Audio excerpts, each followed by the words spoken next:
지금 우리는 딜레마에 처해 있습니다. 수능은 객관적이고 단순하다는 장점에도 불구하고 오지선다형에다가 EBS 문제집 풀이식의 공부가 다음 세대의 미래 역량을 길러줄 수 없다는 결정적 한계에 갇혀 있습니다. 학종은 다양한 미래 역량을 기르는 방향으로 학교 교육의 변화를 가져오고 있음에도 불구하고 그 복잡성으로 인해 원성을 사고 있습니다.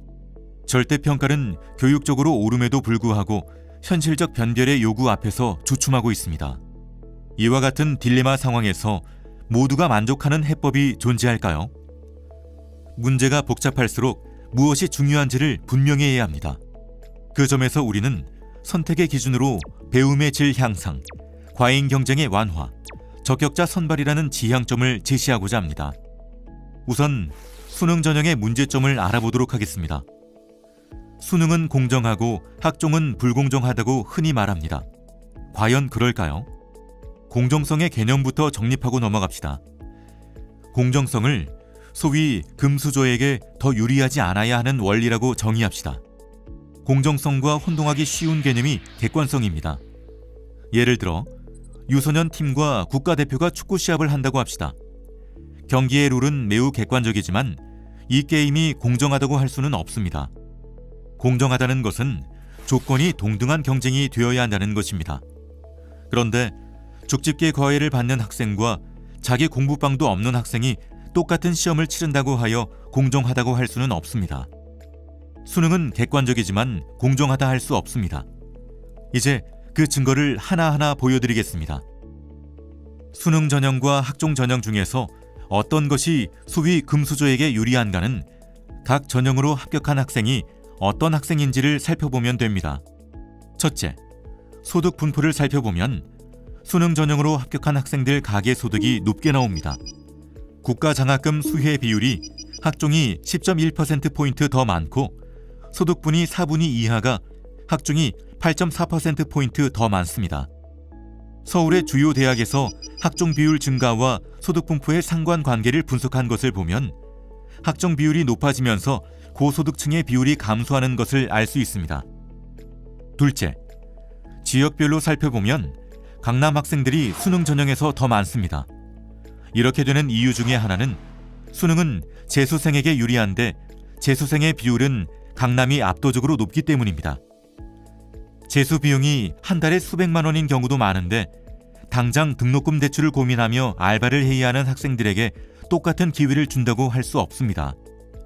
이것을 패자 부활이라 하여 공정하다 하기는 어렵습니다. 셋째, 수능 성적 상위 10%를 비교하면 외고, 국제고가 일반고보다 4.2배가 높습니다. 이는 만약 수능 전형이 확대되면 외고, 국제고 비율이 크게 증가한다는 사실을 의미합니다. 넷째, 서울대에서 정시 비율이 높아지면 서울, 특히 강남 3구의 비율이 압도적으로 높아진다는 서울대의 연구 결과가 있습니다. 요약하면 수능 전형을 늘리면 흑수저에게 기회가 돌아가는 것이 아니라 금수저에게 더 많은 기회가 돌아간다는 것입니다. 왜 그럴까요? 왠지 학종은 복잡해서 사교육을 많이 하는 금수저에게 유리하다는 가설이 있지만 실상은 그 반대로 나오는 것은 수능은 사교육과 같은 외부 효과의 영향이 큰 반면 학종은 학교 생활의 충실도가 가장 중요한 요인이기 때문입니다. 한마디로 금수저 전형은 학종이 아니라 수능 전형이며 만약 학종이 금수저 전형이라고 한다면 수능 전형은 다이아몬드 전형이라고 불려야 마땅합니다. 이처럼 오히려 수능이 사회적 공정성의 측면에서 학종보다 심각한 문제가 있다는 것이 확인되었습니다.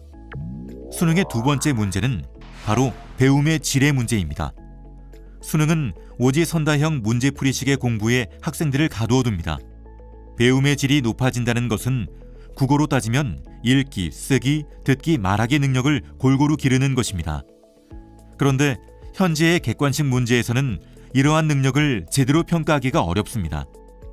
글을 쓰는 능력은 실제로 글 쓰는 훈련을 통해서 이루어져야 하는데 문제집을 보고 글 쓰는 방법에 대해 올바로 설명한 것을 고르는 능력으로 기를 수 없습니다. 그런데 우리는 지금까지 학교에서 이런 방식으로 배워왔습니다. 토론과 발표와 동아리 활동 등은 쓸데없는 일로 치부되었습니다. 그러나 다행히 최근 학종의 확대로 기존의 수능의 영향에서 조금씩 벗어나려는 움직임이 일어나고 있습니다. 교사들은 학종이 수업의 변화를 가져오는데 긍정적인 역할을 하고 있다고 평가를 하였습니다. 그런데 지금 이 시점에서 수능의 영향력이 다시 과거와 같이 확대된다면 이와 같은 학교 교육의 질적 변화는 도루묵이 될 것입니다. 세계 각국은 미래 세대에 필요한 역량 교육을 위해 프로젝트 수업 등 다양한 미래지향적 교육 혁신을 하고 있는데 우리만 오지선다 EBS 문제집 풀이식 공부로 돌아가는 것은 대한민국의 미래를 어둡게 하는 것입니다. 수능의 세 번째 문제는 그것이 상대평가 방식으로 과잉 경쟁을 유발한다는 것입니다. 우리는 적정한 경쟁과 변별은 필요하다고 인정합니다. 문제는 과잉 경쟁입니다. 과잉 경쟁이란 학생들에게 과도한 부담을 지우는 경쟁이라는 것입니다. 예컨대 학생들의 주당 학습 시간이 과로사 기준 60시간을 훌쩍 뛰어넘어 평균 70시간에서 80시간입니다. 한마디로 죽을 만큼 공부하고 있다는 것입니다. 왜 그럴까요?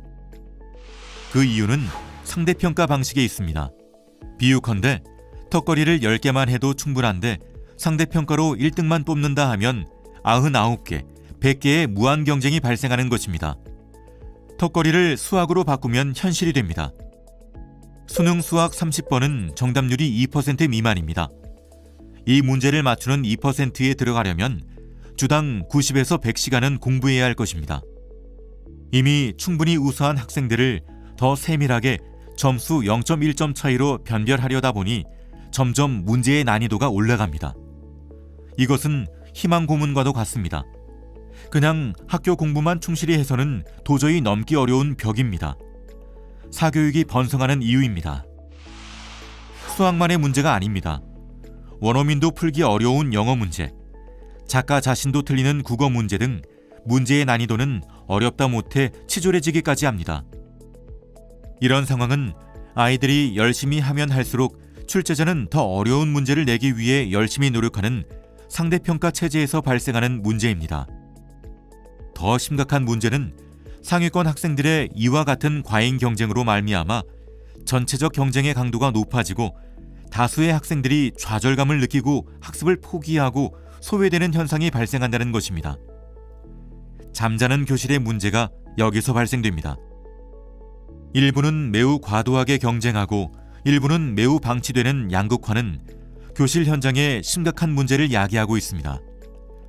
1% 남짓의 상위권 학생들을 변별하고자 다수 학생들을 소외시키는 일은 더 이상 계속되어서는 안 됩니다. 이와 같은 문제를 해결하기 위해서는 수학이 90점 이상이면 충분하다고 인정하고 더 이상의 변별을 하지 않아야 합니다. 그렇다면 당연히 다음과 같은 질문이 따라옵니다. 절대평가를 하면 변별력이 약화되는 것 아니야? 그렇지 않습니다. 절대평가를 해도 상당 부분은 변별력에 문제가 생기지 않습니다. 몇 과목 등급 평균을 내면 소수점 둘째 자리까지 나오기 때문에 상당수는 점수로 변별이 됩니다. 문제는 일부 동점자인데 이 경우에는 면접을 실시하면 됩니다. 현재도 수능 전형에 면접을 실시하는 전형이 있습니다. 이를 확대하면 됩니다. 최상위권 학과의 경우 올 1등급으로만 채워질 수도 있는데 이 또한 면접을 실시해도 문제가 없습니다. 면접을 실시하면 수능 전형이 더 합리적으로 발전하게 됩니다.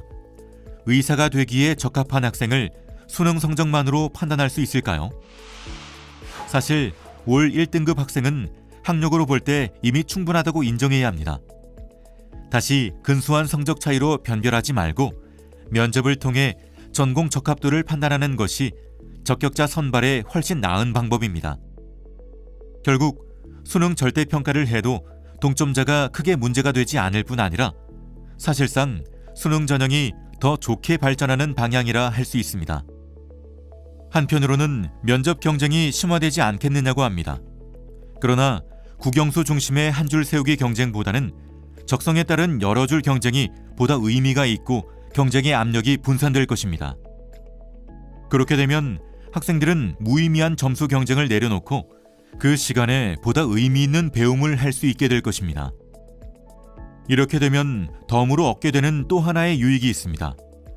점수로 줄 세우는 기능이 약화되면 수능 점수에 의해 형성된 현재의 대학 서열화도 완화되는 효과가 생깁니다. 여기서 의문이 하나 따라옵니다. 수능만 절대평가가 되고 내신은 여전히 상대평가라면 효과가 있겠는가? 이번 공론화 과정에서는 내신 절대평가 문제를 다루고 있지 않지만 당연히 내신의 상대평가 문제도 해결되어야 할 과제입니다. 내신 경쟁은 수능 경쟁보다 더욱 학생들을 고통스럽게 하는 동시에 세밀한 상대평가와 객관식 시험은 하나의 패키지처럼 작동하면서 학교 교육의 질을 저하시키기 때문입니다. 그렇기 때문에 현재의 상대평가 체제 하에서 내신 성적으로 선발하는 학생부 교과 전형이 확대되는 것도 문제가 많습니다. 이와 같은 문제는 앞으로 고교 학점제와 같은 변화를 앞두고 반드시 개선되어야 할 과제입니다. 만약 수능이 절대평가가 된다면 내신 절대평가를 위한 디딤돌이 될 것입니다. 이것을 위해서도 수능 절대평가가 이루어져야 합니다. 요컨대 만약 현재의 오지선다형 상대평가 방식의 수능 전형이 확대된다면 사회적 불공정성 확대, 배움의 질 하락, 과잉 경쟁 유발과 적격자 선발 기능의 약화라는 문제점이 더욱 확대될 것입니다.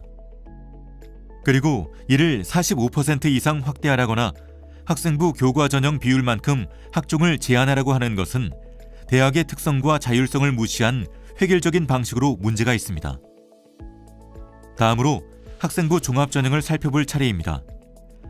학종의 단점도 분명히 존재합니다. 챙겨야 할 것들이 많다, 평가가 주관적이다, 교사의 업무가 과중하다 등의 문제가 지적되고 있습니다. 이미 현장에서도 많은 문제점이 보고되었기 때문에 교육부도 학생부 기록에 대한 개선점을 찾기 위해 노력하고 있습니다. 아직 확정은 되지 않았지만 정책 숙려제를 통해 고려되고 있는 방향은 다음과 같습니다. 과열 경쟁을 유발하는 대외 수상 기록 삭제, 소논문 미기재, 교과 세부 특기 사항의 양식과 기록 방법 개선 등과 같습니다. 물론 더 많은 논의가 필요하지만 이와 같은 노력들을 통해 시행착오를 개선하고 있습니다. 궁극적으로 학종을 위해서 별도의 사교육이 필요하거나 특별한 정보가 필요한 것이 아니라 학교 수업에 충실하면 아무 문제가 없게 하자는 것이 목표입니다. 그리고 기본적으로 학생부는 교사 한 명이 임의대로 좌우할 수 있는 기록이 아니라 수십 명의 교사가 3년간에 걸쳐 여러 수업과 활동의 장면에서 관찰한 것을 객관적 사실을 바탕으로 기록하는 체제입니다. 김영란법으로 커피 한 잔도 못 받게 되어 있는 상황인데다가 만약에 허위나 조작이 있으면 교직을 떠나야 합니다. 그리고 대학은 그 진실성을 검증하며 다수의 평가자를 통해 선발하는 체제를 갖추고 있습니다. 평가자의 평가가 차이가 많이 나면 추가적 검증을 하는 안전장치를 갖추고 있습니다. 공무원을 선발하거나 기업에서 직원을 채용할 때도 이렇게 철저하게 하지는 않을 것입니다. 이처럼 철저한 과정을 마냥 깜깜이라 몰아붙이는 것은 지금까지 학교와 대학이 해왔던 모든 노력들을 부정하는 과도한 흑색 선전이라 할 것입니다. 객관식 점수보다 여러 사람의 다양한 평가 과정은 훨씬 신뢰할 수 있는 많은 정보를 제공하고 있습니다. 오히려 점수만으로 뽑는 수능이야말로 학생에 대한 종합적 정보를 보지 않고 뽑는 깜깜이 전형 혹은 외눈박이 전형이라 할 수 있습니다. 점수가 그렇게 좋은 수단이면 왜 회사에서 그렇게 하지 않겠습니까? 요컨대 학생부 종합전형이 완벽한 방법은 아니지만 수능 전형보다는 우수한 전형 방법이라 하겠습니다. 이상으로 우리는 수능 전형의 문제점과 학생부 전형의 문제점을 살펴보았습니다. 어떤 것도 완벽한 것은 없지만 어느 것이 보다 나은 전형이라는 것은 분명히 판단할 수 있습니다. 정리해보겠습니다. 각각의 시나리오의 장단점은 다음과 같습니다. 시나리오 1화는 수능 상대평가와 정시 45% 이상 확대를 주장하는 것으로 객관성과 단순성의 장점은 있지만 배움의 질 악화, 과잉 경쟁 유발, 적격자 선발의 어려움, 사회적 공정성 악화, 대학 자율성의 저해라는 단점이 있습니다. 시나리오 2안은 수능 절대평가를 주장하는 것으로 배움의 질 향상, 과잉 경쟁 완화, 적격자 선발, 대학 자율성 존중이라는 장점이 있는 반면 학생부 기록의 복잡성이나 불명확성이라는 단점이 있습니다. 3안은 수능 상대평가와 전형 비율의 자유를 주장하는 것으로 현재의 상황을 유지하자는 방향입니다. 변화를 최소화해서 혼란이 줄어든다는 장점은 있지만 현재의 문제 또한 지속되는 단점이 있습니다. 4안은 1안과 비슷하지만 학생부 교과 전형의 비율을 학종보다 높게 유지하자는 것으로 1안의 장단점을 그대로 가지고 가는 것이고 여기에 하나 더하여 내신 경쟁을 더욱 심화하여 과잉 경쟁을 더 유발하는 단점까지 추가되었습니다. 이제 우리는 장점과 단점을 비교해서 종합적인 판단을 해야 합니다. 시나리오 2 방안은 전체적으로 장점이 단점보다 훨씬 크며 단점으로 지적된 것은 개선하고 있는 반면 다른 방안들은 개선이 어려운 단점을 안고 있습니다. 우리는 지금 미래 세대를 위한 중요한 결정을 앞두고 있습니다. 수시 정시 비율이나 수능 최저 기준 설정 등은 여건에 따라 얼마든지 조정 가능한 정책 차원의 결정입니다. 그러나 절대평가는 대입제도의 근간을 좌우하는 중요한 선택입니다. 지금 우리는 단계적 결정이 아닌 미래 세대를 위한 교육적이고도 지속 가능한 선택을 해야 합니다. 이 시점에서 우리에게 필요한 것은 어떤 가치에 기초한 패러다임을 선택하는가입니다. 두 개의 상반된 패러다임 중에서 선택을 해야 합니다. 하나는 과거 패러다임이고 다른 하나는 미래 패러다임입니다. 과거 패러다임은 변별력 중심 상대평가 패러다임으로 세밀한 줄 세우기를 위해 객관적 변별력을 강화하는 대신 배움의 질을 하락시키고 무의미한 과잉 경쟁을 유발하고 다수 학생의 좌절과 소외를 가져오며 대학 서열화를 강화하는 방식입니다. 미래 패러다임은 배움 중심 절대평가를 지향함으로써 모두가 배움의 기쁨을 누리는 교실을 만들어 배움의 질을 높이고 과잉 경쟁을 완화하는 대신 객관적 변별력을 다소 양보하여 잠재력을 고려한 적격자 선발을 하고 대학 서열화를 완화하자는 방식입니다. 미래 세대는 과연 무엇을 원할까요? 미래 세대를 위해 교육적이고 지속 가능한 절대평가제의 도입이 필요합니다. 과거로 돌아갈 것인가? 미래로 나아갈 것인가? 이제 그 선택이 우리 앞에 있습니다.